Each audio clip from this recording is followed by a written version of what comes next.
যে স্ত্রী ইমান পরীক্ষা নিতে গিয়ে তার জীবনটাই ধ্বংস করতে বসেছিল, কিন্তু শেষমেশ এমন সত্য প্রকাশ পেল যা পুরো শহরকে কাঁপিয়ে দিল। চলুন গল্পটি শুনে আসা যাক। সূর্য যখন পশ্চিম আকাশ হয়ে ঢলে পড়ছিল, মরুভূমির ধুলোমাখা শহরে হাওয়া সরু গলিগুলো দিয়ে বয়ে যাচ্ছিল। সেই শহরের নাম ছিল হিজরান।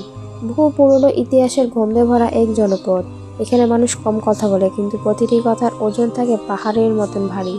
এই শহরে বাস করতে একজন মানুষ, তার নাম ইউসুফ। সবাই তাকে চিনত ইমানদার ইউসুফ নামে। তার মুখে সবসময় প্রশান্তির ছাপ দেখা, নম্রতা। ব্যবসা ছিল ছোট্ট, কিন্তু সম্মান ছিল আকাশচুম্বী। কেউ কখনো তাকে মিথ্যা বলতে দেখেনি, কারো হক নষ্ট করতে দেখেনি। কিন্তু ইউসুফ জীবনে একটা বড় ঝড় ধীরে ধীরে জমাট বাঁধছিল। তার স্ত্রী সাফিয়া বাহ্যিকভাবে পর্দাশীল সুন্দরী, কথা কম বলতো, কিন্তু তার অন্তরের ভেতর ছিল এক অদ্ভুত অস্থিরতা। ইউসুফ তাকে ভালোবাসতে, সম্মান করত, কিন্তু সাফিয়া মনে কোনো একটা অপূর্ণতা ছিল, যেটা সে কাউকে বলতে পারত না। একদিন সন্ধ্যায় যখন ইউসুফ নামাজ শেষ করে ফিরল, দেখলো সাফিয়া অস্বাভাবিকভাবে চুপ করে বসে আছে। কি হয়েছে সাফিয়া? ইউসুফ নরম স্বরে জিজ্ঞেস করলো। সাফিয়া একটু দেরি করে বলল, তুমি কি আমাকে সত্যিই ভালোবাসো? প্রশ্নটা শুনে ইউসুফ অবাক হলো। এই প্রশ্ন কেন? অবশ্যই ভালোবাসি, আল্লাহর জন্য ভালোবাসি। সাফিয়া হালকা হেসে বলল, তাহলে তুমি কি আমার জন্য সবকিছু করতে পারবে? ইউসুফ কিছুক্ষণ চুপ করে থাকলো। তার চোখে ছিল চিন্তার ছাপ। যদি সেটা হালাল বা অবশ্যই। এই উত্তরটা সাফিয়ার মুখে অদ্ভুত এক ছায়া ফেলে দিল। সে রাতেই সাফিয়া মনে এক ভয়ঙ্কর পরিকল্পনা জন্ম নিল। পরের দিন সকাল, শহরের বাজারে জমজমাট। ইউসুফ তার দোকানে বসে আছে। হঠাৎ এক ধনী ব্যবসায়ী এলো। তার নাম ছিল হামিদ। শহরের লোকেরা তাকে ভয় পায়। ঋণ নামে চরিত্র আছে নিয়ে নানা কথা বলেন। হামিদ দোকানে ঢুকে বলল, ইউসুফ, তোমার সততার কথা অনেক শুনেছি। ইউসুফ শান্তভাবে বলল, আল্লাহ যা করেন ভালোর জন্যই করেন, তাই করি। হামিদ হাসলো। আমি তোমাকে একটা প্রস্তাব দিতে এসেছি, বড় লাভ হবে। ইউসুফের চোখে সন্দেহ জাগলো। কি প্রস্তাব? হামিদ কাছে এসে নিচু স্বরে বলল, কিছু পণ্য আছে, বাইরে থেকে এসেছে, কিন্তু কর দেওয়া হয়নি। তুমি যদি এগুলো বিক্রি করো, তাহলে অর্ধেক তোমার, অর্ধেক আমার। ইউসুফ মুহূর্তেই বুঝে গেল এটা হারাম ব্যবসা। সে ধীর কণ্ঠে বলল, মাফ করবেন, আমি করতে পারবো না। হামিদের মুখের হাসি মিলিয়ে গেল। ভাবো ভালো করে, এই সুযোগ বারবার আসে না। ইউসুফ মাথা নেড়ে বলল, আমার রিজিক আল্লাহর হাতে, হারাম দিয়ে আমি তা নষ্ট করব না। হামিদ রাগে ফুঁসতে ফুঁসতে চলে গেল, কিন্তু এই ঘটনা একবারেই শেষ হলো না। সন্ধ্যায় ইউসুফ ঘরে ফিরে দেখলো সাফিয়া দরজায় দাঁড়িয়ে আছে। তার চোখে অদ্ভুত এক আগুন। আজ হামিদ তোমার কাছে গিয়েছিল, তাই না? সাফিয়া বলল। ইউসুফ অবাক হয়ে গেল, তুমি কি করে জানলে? সাফিয়া ধীরে ধীরে বলল, কারণ আমিই তাকে পাঠিয়েছিলাম। এই কথা শুনে যেন ইউসুফ বজ্রহত হলো। তুমি কি বলছো? তার কণ্ঠ কেঁপে উঠল। সাফিয়া ঠান্ডা স্বরে বলল, আমি দেখতে চেয়েছিলাম তুমি আমার জন্য কতদূর যেতে পারো। ইউসুফ গভীরভাবে তাকালো তার দিকে। হারাম কাজ করতে বললে সেটা ভালোবাসার পরীক্ষা না, এটা ইমানের পরীক্ষা। সাফিয়া তীক্ষ্ণ করে বলল, তাহলে তুমি ব্যর্থ, তুমি আমাকে ভালোবাসো না। ইউসুফ কিছুক্ষণ চুপ করে রইল, তারপর বলল, আমি তোমাকে ভালোবাসি, কিন্তু আল্লাহকে বেশি ভালোবাসি। এই কথাটার জন্য আগুনে ঘি ঢেলে দিল। সাফিয়া চিৎকার করে উঠল, তাহলে তুমি আমাকে কখনো বুঝতে পারবে না। রাত গভীর হলো। ঘরের ভেতর নীরবতা, কিন্তু সেই নীরবতার ভেতরে যেন জ্বর বইছে। ইউসুফ সিজদায় পড়ে কান্না করছে, হে আল্লাহ, আমাকে সঠিক পথে রাখুন, আমার পরিবারকে হেদায়েত করুন। অন্যদিকে সাফিয়া জানালার পাশে দাঁড়িয়ে আকাশের দিকে তাকিয়ে আছে। তার মনে একটা ভয়ঙ্কর সিদ্ধান্ত পাকাপোক্ত হয়ে উঠল। যদি ইউসুফ আমার কথা না শোনে, তাহলে আমি এমন কিছু করবো যাতে সে বাধ্য হয়। তার ঠোঁট ধীরে ধীরে এক রহস্যময় হাসি ফুটে উঠল। পরের দিন ভোর, শহরে হঠাৎ এক খবর ছড়িয়ে পড়ল। ইউসুফের বিরুদ্ধে বড় অভিযোগ উঠেছে। মানুষ দলে দলে জড়ো হচ্ছে। কেউ বলছে অসম্ভব, ইউসুফ এমন করতে পারে না। আবার কেউ ফিসফিস করে, মানুষকে বাইরে থেকে যেমন দেখা যায়, আসলে ভেতরে তেমন হতে পারে না। ইউসুফ তখনও কিছু জানতো না। সে যখন বাজারে পৌঁছালো, সবাই তার দিকে আগুন চোখে তাকালো। তার বুক ধকধক করতে লাগলো। কি হয়েছে? ইউসুফ এক লোককে জিজ্ঞাসা করলে। লোকটা একটু অতঃস্থ হয়ে বলল, তোমার স্ত্রী তোমার বিরুদ্ধে অভিযোগ করেছে। ইউসুফের পা যেন জমি থেকে উঠে গেল। কি অভিযোগ? লোকটা নিচু স্বরে বলল, তুমি নাকি তাকে কষ্ট দেওয়া আর হারাম কাজে জড়িত। ইউসুফের মাথার উপর যেন আকাশ ভেঙে পড়ল। সে ফিসফিস করে বলল, এটা মিথ্যা। কিন্তু শহরের মানুষ এখন দুই ভাগে বিভক্ত। একদল বিশ্বাস করছে, আর একদল সন্দেহ করছে। আর এই সবকিছুর পেছনে দাঁড়িয়ে আছে সাফিয়া। তার চোখ আর দ্বিধা নেই, সে আছে শুধু এক জেদ। সেই দিনটা হিজরার ইতিহাসের অদ্ভুত দিন হয়ে রইল। সকালে শান্ত বাজার মুহূর্তে পরিণত হলো ফিসফাক, সন্দেহ আর অভিযোগের মঞ্চে। সেই ইউসুফ সবাই ইমানদার বলে চিনত, সেই ইউসুফ আজ মানুষের চোখে অভিযুক্ত। ইউসুফ ধীরে ধীরে বাজারের মাঝখানে দাঁড়ালো। চারপাশে মানুষের ভিড়। কেউ সরাসরি তাকাচ্ছে না, কেউ আবার চোখে সরাতে পারছে না। আমার কিছু বলার সুযোগ পাবো? ইউসুফ শান্ত ধীর কণ্ঠে বলল। কেউ উত্তর দিল না। হঠাৎ ভিড়ের পিছন থেকে এগিয়ে এলো এক শহরের কাজী, বৃদ্ধ জ্ঞানী মানুষ, নাম আব্দুল হাকিম। প্রত্যেক অভিযুক্তের কথা শোনার অধিকার আছে, কিন্তু বললেন। সবাই একটু চুপ হয়ে গেল। কাজীর সামনে দাঁড়ালো ইউসুফ। কিছুক্ষণ পর আনা হলো সাফিয়াকে।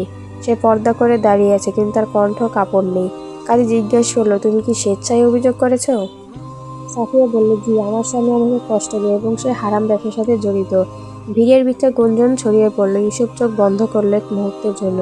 সে যেন নিজেকে শক্ত করছে। তারপর বলল, আমি নির্দোষ। আল্লাহ জানে আমি কখনো হারাম কাজে জড়াইনি। কাজী বললেন, তোমার কাছে কোনো প্রমাণ আছে?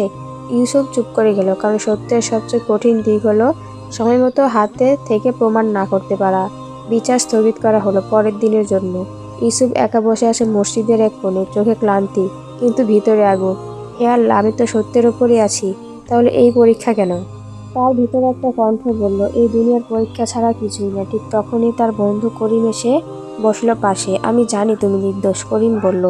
ইউসুফ হালকা হাসলো। জানা আর প্রমাণ করা দুটো আলাদা জিনিস করিম। করিম একটু চুপ করে থেকে বলল, তোমার স্ত্রী কেন এটা করবে? এই প্রশ্নটা ইউসুফকে ভেঙে দিচ্ছিল। আমি জানি না, অথবা হয়তো জানি, কিন্তু বিশ্বাস করতে চাই না। অন্যদিকে সাফিয়া ঘরে একা বসে আছে। তার সামনে আয়না, কিন্তু সে নিজের চোখের দিকে তাকাতে পারছে না। আমি কি ঠিক করছি? তার ভেতরে প্রশ্ন জাগলো, কিন্তু সাথে সাথে আরেকটা কণ্ঠ বলে উঠল, যে তোমার কথা শোনেনি তাকে শাস্তি পেতেই হবে। তার চোখে পানি এসে যায়, কিন্তু সে পানি সে মুছে ফেলে না। এখন আর কিছু হটার সময় নেই। পরের দিন সকাল। বিচার আবার শুরু হলো। শহরে প্রায় সবাই জড়ো হয়েছে। কাজী বলল, আজ আমার সিদ্ধান্ত নেব।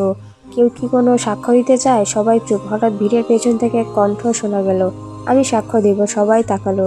সে হলো হামিদ। যে লোকটা সবাই ভয় পায়, সে সামনে এসে দাঁড়ালো। কাজী জিজ্ঞেস করলো, তুমি কি জানো? হামিদ একটু থেমে বলল, আমি ইউসুফের হারাম ব্যবসার প্রস্তাব দিয়েছিলাম। ভিড় নিঃশ্বাস শব্দও শুনছে, কিন্তু সে প্রত্যাখ্যান করেছে। মুহূর্তেই চারদিক গুঞ্জন। ইউসুফ অবাক হয়ে তাকিয়ে আছে। কাজী বলল, তুমি কি নিশ্চিত? হামিদ মাথা নেড়ে বলল, হ্যাঁ। সে বলেছিল, আমার রিজিক আল্লাহর হাতে। এই কথাটা যেন অন্ধকারে একটুখানি আলো জ্বালালো। মানুষের দৃষ্টিভঙ্গি বদলাতে শুরু করলো। কেউ বলল, তা বলে অভিযোগটা মিথ্যা? কাজী সাফিয়ার দিকে তাকালেন। তুমি কি তোমার বক্তব্যে অটল? সাফিয়া ঠোঁট কাঁপছে। তার ভেতরে যুদ্ধ চলছে, সত্য আর জেদের মধ্যে। কিছুক্ষণ নীরবতা।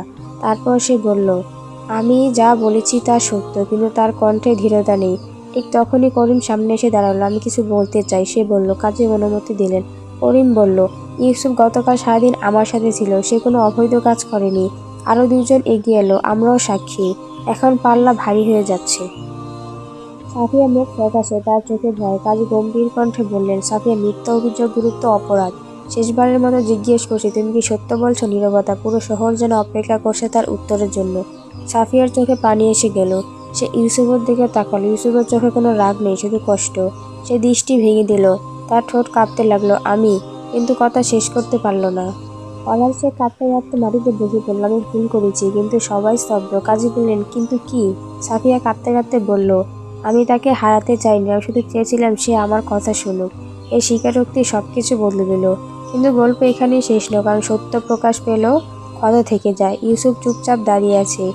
তার ভেতরে এক নতুন যুদ্ধ শুরু হয়েছে। ক্ষমা করবে নাকি দূরে সরে যাবে? কাজী বললেন, শেষ সিদ্ধান্ত নেওয়ার আগে তোমাদের দুজনকে সময় দেওয়া হচ্ছে। রাত নেমে এলো। শহর শান্ত, কিন্তু দুইটা হৃদয়ের ভেতর জ্বর। ইসরায়েল শহরে যেন সেই রাতটা অস্বাভাবিক নীরব। চাঁদের আলো মাটিতে পড়ছে, কিন্তু মানুষের মনে যেন অন্ধকার জমে আছে। দিনের ঘটনার পর কেউ ঠিকভাবে ঘুমাতে পারছে না, বিশেষ করে দুজন মানুষ, ইউসুফ আর সাফিয়া। ঘরের ভেতর মৃদু প্রদীপ জ্বলছে। ইউসুফ দরজার পাশে বসে আছে, মাথা নিচু। সাফিয়া দূরে বসে, চোখ লাল, কান্নায় ভেজা। অনেকক্ষণ কেউ কথা বলল না। শেষে ইউসুফ ধীরে ধীরে বলল, তুমি কেন এটা করলে? সাফিয়া কাঁপা গলায় বলল, আমি ভয় পেয়েছিলাম। কিসের ভয়? তুমি আমাকে হারিয়ে ফেলবে। তুমি শুধু আল্লাহকে ভালোবাসো। আমি ভেবেছিলাম আমার জায়গা তোমার জীবনে কমে গেছে। এই কথা শুনে ইউসুফ গভীরভাবে শ্বাস নিল। তুমি কি জানো তুমি কি করেছো? সাফিয়া মাথা নিচু করে বলল, আমি জানি। আমি তোমার সম্মান নষ্ট করতে চেয়েছিলাম। তার কণ্ঠ ভেঙে গেল। ইউসুফের মনে তখন ঝড়। ক্রিকেট তার স্ত্রী, যাকে সে ভালোবাসে। অন্যদিকে তার সম্মান, তার ঈমান, তার জীবনের সবকিছু। সে ভাবল, আমি যদি তাকে ক্ষমা করি তাহলে কি এটা দুর্বলতা হবে? আর যদি না করি তাহলে কি সে আমাকে কঠোর ভাববে? সে চোখ বন্ধ করলো। তার মনে পড়ল রাতে সেই সিজদা, তার দোয়া, হে আল্লাহ, আমাকে সঠিক পথে রাখুন। ইউসুফ ধীরে উঠে দাঁড়ালো, সাফিয়ার সামনে গিয়ে দাঁড়ালো। আমার দিকে তাকাও, সে বলল। সাফিয়া কাঁপতে কাঁপতে তাকালো। ইউসুফ বলল, তুমি আমাকে কষ্ট দিয়েছো, অনেক বড় কষ্ট। সাফিয়ার চোখ থেকে আবার পানি গড়িয়ে পড়লো, কিন্তু ইউসুফ থামলো। কিন্তু এই শব্দটা যেন সবকিছু বদলে দিল। আমি তোমাকে ক্ষমা করি। সাফিয়া অবাক হয়ে তাকালো। কিন্তু এই ক্ষমা সহজ নয়, ইউসুফ বলল। এই ক্ষমার মানে তোমাকে বদলাতে হবে, তোমাকে তওবা করতে হবে। এই কথা শুনে সাফিয়া আর নিজেকে ধরে রাখতে পারল না। সে কান্নায় ভেঙে পড়ল। আমি সত্যিই তওবা করব, আমি আর কখনো এমন করব না। সে ইউসুফের পায়ের কাছে বসে পড়ল। আমাকে আরেকটা সুযোগ দাও। ইউসুফ তাকে উঠিয়ে বলল, আমি তোমাকে সুযোগ দিচ্ছি, কিন্তু মনে রেখো, মানুষের বিশ্বাস একবার ভাঙলে সেটা জোড়া লাগতে সময় লাগে। সকাল হলো, আবার সবাই জড়ো হলো কাজীর সামনে। কাজী বললেন, গতকালের ঘটনার পর আজ আমরা চূড়ান্ত সিদ্ধান্ত নেব। সাফিয়া সামনে আনা হলো। সে মাথা নিচু করে বলল, আমি আমার অভিযোগ প্রত্যাহার করছি, আমি মিথ্যা বলেছিলাম। ভিড়ের মধ্যে গুঞ্জন, কেউ অবাক, কেউ স্বস্তি পেল। কাজী বলল, তুমি কি জানো মিথ্যা অভিযোগ করা কত বড় অপরাধ? সাফিয়া বলল, জি আমি জানি, আমি শাস্তি মেনে নিতে প্রস্তুত। কাজী কিছুক্ষণ চিন্তা করলেন, তারপর বললেন, শাস্তি প্রয়োজন, কিন্তু তার থেকে বড় প্রয়োজন হলো শিক্ষা। তিনি ইউসুফের দিকে তাকালেন, তুমি কি চাও?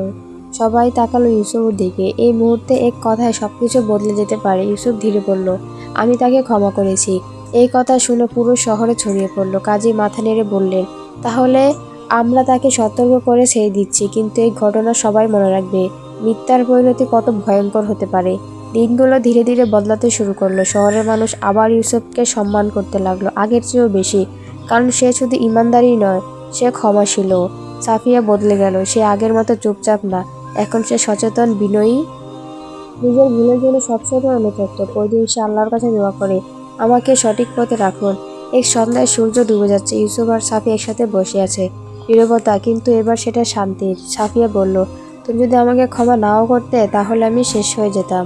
ইউসুফ হালকা আসলো। মানুষ ভুল করে, কিন্তু সবচেয়ে বড় মানুষ সে ভুল থেকে ফিরে আসে। সাফিয়া বলল, আর সবচেয়ে মানুষ সে যে ক্ষমা করতে পারে।